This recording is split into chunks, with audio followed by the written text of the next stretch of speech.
దోస్తులు అందరూ ఎట్లున్నారు, బాగున్నారా? మళ్ళీ ఒక రెసిపీ అయితే తీసుకొచ్చినాను. మీకు పాత రెసిపీ అయిపోయింది. ఆదొండకాయలు చూడండి, మళ్ళీ కోసుకొచ్చారు, ఊరు నుంచి తీసుకొచ్చారు. ఆదొండకాయలు అనేది మన ఛానల్లో పులుసు ఉంది కదా, కూర అనేది చేసి చూపిస్తాను.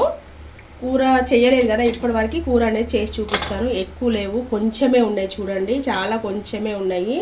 రిక్వెస్ట్ మీద తీసుకొచ్చారు ఇవి ఇప్పుడు తీసేస్తాను. ఈ కట్టెలన్నీ తీసేసి ముక్కలు అనేది కట్ చేసుకోవాలి, ఫ్రెష్గా ఉంటాయని చెప్పేసి ఇలా కట్టెలతో తీసుకొచ్చారు.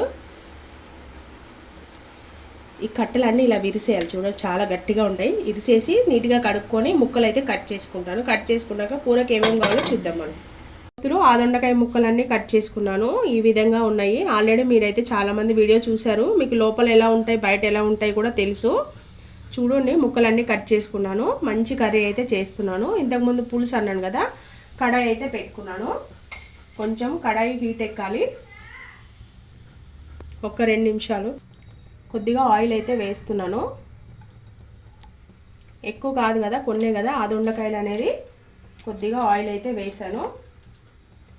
మీ అందరికైతే ఇస్తాను ఫ్రెండ్స్. ఆదొండకాయలు అనేది ఎప్పుడు ఇస్తానో చెప్తాను మీకు, నేను ఇంకా టైం ఉంది చెప్తాను. నా సబ్స్క్రైబర్స్ అందరికీ కాకపోయినా కొంతమంది వరకు అయితే ఇస్తాను. చాలామంది ఎక్కడ దొరుకుతాయి అని అడుగుతున్నారు. ఇస్తాను తప్పకుండా. ఊరి నుంచి రావాలి, ఇవి తీసుకురావడం కొంచెం కష్టం అన్నమాట. నా సబ్స్క్రైబర్స్కి అయితే ఇస్తాను, వీడియో కూడా పెడతాను చూడండి. నా ఛానల్ ఫాలో అవ్వండి. తప్పకుండానైతే ఇస్తాను నేను. ఆదొండకాయలు అనేది ఇస్తాను, కొంతమందికి అయితే ఇస్తాను. నాకు ఎవరు కామెంట్ చేస్తారో వాళ్ళకి తప్పకుండా ఇస్తాను ఆదొండకాయలు అనేది. కొద్దిగా ఆయిల్ హీట్ ఎక్కింది చూడండి. కొద్దిగా ఆవాలు, కొద్దిగా జీలకర్ర, కొంచెం శనగపప్పు చూడండి, ఒక ఉల్లిపాయ, 2 పచ్చిమిరపకాయలు, కొద్దిగా కరివేపాకు.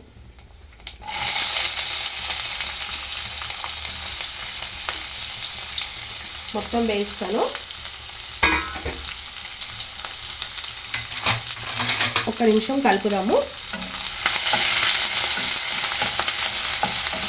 ఆదొండకాయలతో పాటు ఇంకొక 4-5 కూడా తీసుకొచ్చారు, చూపిస్తాను మీకు నేను ఏం తీసుకొచ్చారో. అంటే మనకు అవి ఇక్కడ దొరుకుతాయి, డబ్బులు పెడితే దొరుకుతాయి. ఈ ఆదొండకాయలే దొరికాయి అన్నమాట. చూపిస్తున్నాను చూడండి.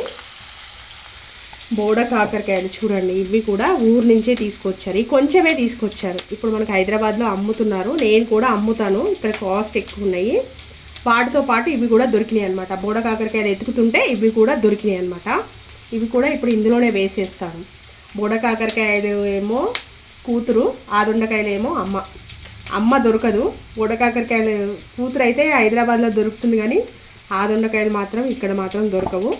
చూడండి, పండు అయిపోయినాయి, ఏం కాదు, టేస్ట్ బాగుంటుంది. వేస్తాను, ఇందులోనే వేస్తాను. ఈ 4-5 నేచర్ ఇచ్చిన ఏది కూడా మనం వద్దనకూడదు.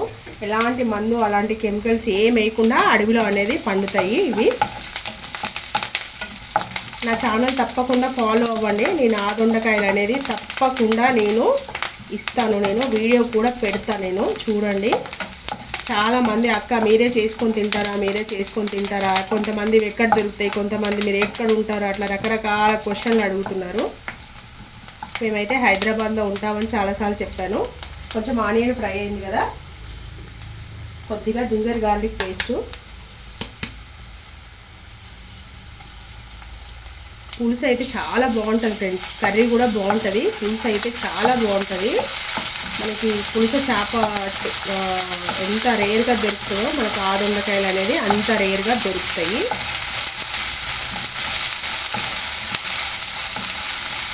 ఎవరైనా తెలిసిన వాళ్ళు ఉంటే దొరికితే మాత్రం తప్పకుండా ట్రై చేయండి. నేను యూట్యూబ్లో సెర్చ్ చేస్తే మహా అయితే ఒక 10 వీడియోలు కూడా దొరకవు ఆదొండకాయలు. మొత్తం యూట్యూబ్ అంతా సెర్చ్ చేసినా కూడా ఒక 10 మెంబర్స్ కుకింగ్ చేసిన వీడియోస్ కూడా దొరకవు ఆదొండకాయలు అనేది. ఒక్క నిమిషము ఫ్రై అవ్వనిద్దాము. జింజర్ గార్లిక్ పేస్ట్ అంతా పచ్చివాసన పోయే వరకు ఫ్రై చేద్దాం. జింజర్ గార్లిక్ పేస్ట్ అంతా కూడా మంచిగా పచ్చివాసన అంతా పోయింది. కొద్దిగా పసుపు,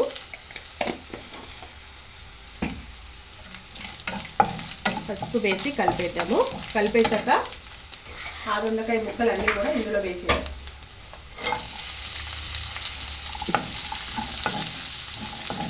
ఆదొండకాయ ముక్కలన్నీ కూడా ఇందులో వేస్తాను. చక్కగా ఫాస్ట్గా మగ్గిపోతాయి ఫ్రెండ్స్. ఆదొండకాయ ముక్కలు అనేది చాలా ఫాస్ట్గానే మగ్గిపోతాయి. ఈరోజు తీసుకొచ్చారు, ఈరోజే నేను చూపించేద్దామని చెప్పేసి అసలు మళ్ళీ కర్రీకి దొరుకుతాయా అని అనుకున్నాను, కానీ దొరికినాయి. ఇంకా నాకు తెలిసి అయిపోయినాయి అనుకుంటాను. దొరికితే మాత్రం తప్పకుండా చేస్తాను. మూత అనేది పెట్టేద్దాము ఒక 5 minutes. పెట్టేసేసి ఈ బోడకాకరకాయలు కూడా కట్ చేసుకొని ఇందులోనే మనం వేసుకుందాము. ఒక జీడిపప్పు అనేది తీసుకుందాం ఫ్రెండ్స్. మనము ఇందులోకి జీడిపప్పు అనేది కావాలి. చూడండి, మిక్సీ గిన్నె అనేది తీసుకున్నాను.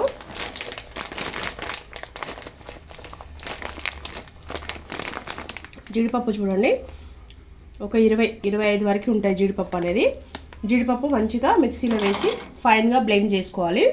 మంచిగా జీడిపప్పు అనేది ఏం వేయద్దు, ఉట్టి జీడిపప్పే మంచిగా బ్లెండ్ చేసుకోవాలి. బ్లెండ్ చేసుకున్నాక ఈ పొడి అనేది కూరలో యాడ్ చేయాలి. ఎప్పుడు యాడ్ చేయాలో నేను చెప్తాను. దొండకాయలు అనేది చూడండి ఫ్రెండ్స్, కొంచెం అయితే మగ్గినాయి, కొంచెం అయితే బాగా మగ్గినాయి. ఇప్పుడు ఈ బొడకాకరకాయలు కూడా వేసేస్తాను. ఈరోజు తల్లిని పిల్లని కలిపి వండేస్తున్నాను ఫ్రెండ్స్. నేను బాయికాడ నుంచి తెచ్చినారు కదా, ఇవి వేస్ట్ చేయకుండా ఇందులోనే వేసేస్తున్నాను. మీకు విత్తనాలు నచ్చితే ఉంచుకోండి, లేకుంటే లేదు. మాకైతే చాలా ఇష్టం, అందుకనే మేము ఉంచుకుంటున్నాం విత్తనాలు. కొంతమందికి ఇష్టం ఉండదు, కానీ తింటుంటే చాలా బాగుంటుంది. దోసకాయ విత్తనాలు, ఏ విత్తనాలు కూడా తీసేస్తే కూడా అసలు కూరలో టేస్ట్ అనేది ఉండదు. విత్తనాలు అనేది కాయల విత్తనాలు అనేది ఎముకలకు అనేది చాలా బలం అన్నమాట. ఆదొండకాయలు, బోడకాకరకాయలు రెండు కలిపేసాను. తల్లి పిల్ల అనమాట. ఇవి రెండు అడవిలోనే దొరుకుతాయి, అడవి ప్రాంతాల్లోనే దొరుకుతాయి. కలిపాను. ఒక 2 నిమిషాలు అయితే మనకు మూత అనేది పెట్టేసుకుందాం. ఒకసారి ఆదొండకాయ కూర అనేది చాలా వరకు అయితే మగ్గిపోయినాయి. సాల్ట్ అనేది యాడ్ చేస్తున్నాను, టేస్ట్కి తగినంత సాల్ట్ సరిపోతుంది. ఒకసారి అయితే కలుపుదాము.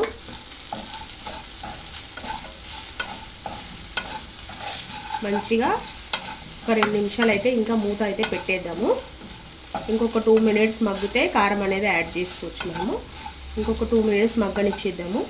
సాల్ట్ వేసి మూత పెట్టేద్దాము. కూర అనేది చూడండి చాలా వరకు అయితే మగ్గిపోయింది. కారం అనేది యాడ్ చేసుకుందాం మనము. టేస్ట్కి తగినంత కారము, సాల్ట్ అయితే వేస్తాం కదా.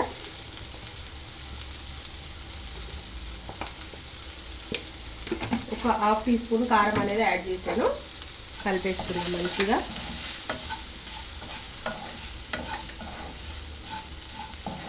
కారం అంతా ఒక 1 minute అలా కలుపుకుంటే పచ్చివాసన అంతా కూడా మంచిగా పోతుంది. కారం అనేది ఏది పచ్చివాసన అనేది ఉండకూడదు. ఒక నిమిషం కలుపుకున్నాం కదా, కొద్దిగా వాటర్ అనేది యాడ్ చేస్తున్నాను. ఎక్కువ కాదు, కొద్దిగానే సరిపోతుంది. సిమ్లో పెట్టేసి ఉడికించేసుకోవాలి. మంచిగా మనకి చక్కగా ఉడికిపోతుంది సిమ్లో పెట్టేసి ఉడికించుకుంటే.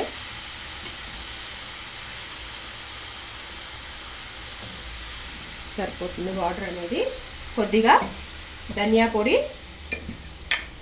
కర్రీలో కొంచెం ధనియాల పొడి. మనం ఇందాక జీడిపప్పు పేస్ట్ చేసి పెట్టుకున్నాం కదా, పేస్ట్ కాదు పొడియే. చూడండి పొడి, ఇదంతా కూడా ఇందులో యాడ్ చేసేసేయాలి. వేసేసి చక్కగా కలిపేసుకోవాలి. ఇది చపాతీ, రైస్ తోటి ఎందులోకైనా సరే బాగుంటుంది. చపాతీకి, రైస్కి అయితే చాలా బాగుంటుంది. ఒక 2 minutes అనేది మూత అనేది పెట్టేస్తాను. కొద్దిగా కొత్తిమీర కూడా యాడ్ చేస్తాను. కొత్తిమీర కూడా చక్కగా మగ్గిపోతుంది. ఒక 2 minutes అయితే మూత అయితే పెట్టేసి మగ్గనిచ్చేద్దాం. ఒకసారి కూర అనేది చూడండి, ఆయిల్ అంతా కూడా పైకి వచ్చేసింది, సపరేట్ అయిపోయింది. కూర అయితే అయిపోయింది. ఇక చాలు, ఇంత క్వాంటిటీ ఉంటే చాలు. గ్రేవీ అనేది మనకి చక్కగా కలుస్తుంది అన్నంలో, చపాతీకైనా సరే. ఇప్పుడు సర్వింగ్ బౌల్లోకి తీసుకొని మీకు చూపించేస్తాను నేను. ఆదొండకాయ కూర అయితే రెడీ అయిపోయింది. చాలా బాగుంటుంది టేస్ట్ అనేది, నిజం చెప్తున్నాను. తప్పకుండా దొరికిన వాళ్ళు ట్రై చేయండి. అంటే దొరికిన వాళ్ళు ఒక్కొక్కరు ఒక్కొక్క స్టైల్లో చేసుకుంటారు. ఈ స్టైల్లో ట్రై చేయండి, చాలా కమ్మగా ఉంటుంది, చాలా బాగుంటుంది. టేస్ట్ అనేది చెప్తాను. ఇప్పుడైతే నేను అన్ని కూరలు అయితే మీ ముందు టేస్ట్ చేసి చెప్పను. నాకు ఇష్టమైన కూరలు అయితే కొంచెం టేస్ట్ అనేది చేస్తాను. వా, ఎంత బాగుందంటే టేస్టు చాలా అంటే చాలా బాగుంది. తిరుపతిలో దేవుడి లడ్డు ఎంత ప్రసాదం ఎంత టేస్టీగా ఉంటుందో అంత టేస్ట్ ఉంది ఫ్రెండ్స్. తప్పకుండా ట్రై చేయండి. నా ఛానల్ ఫాలో అవ్వండి. నా సబ్స్క్రైబర్స్కి అయితే ఇస్తాను ఆదుండకాయలు, చెప్తాను నేను, వీడియో కూడా పెడతాను నేను. తప్పకుండా మీరు కూడా ఈ రెసిపీ అనేది చేసుకోవాలి, ఎందుకంటే నాకు చాలామంది కామెంట్స్ చేశారు కాబట్టి చెప్తున్నాను. ఓకే నా ఫ్రెండ్స్, ఈ వీడియో కనుక మీకు నచ్చినట్టయితే లైక్ చేయండి, షేర్ చేయండి, నా ఛానల్ సబ్స్క్రైబ్ చేసుకోండి. నా వీడియోస్ నచ్చితే నాకు సపోర్ట్ అనేది చేయండి. ఓకేనా, బాయ్.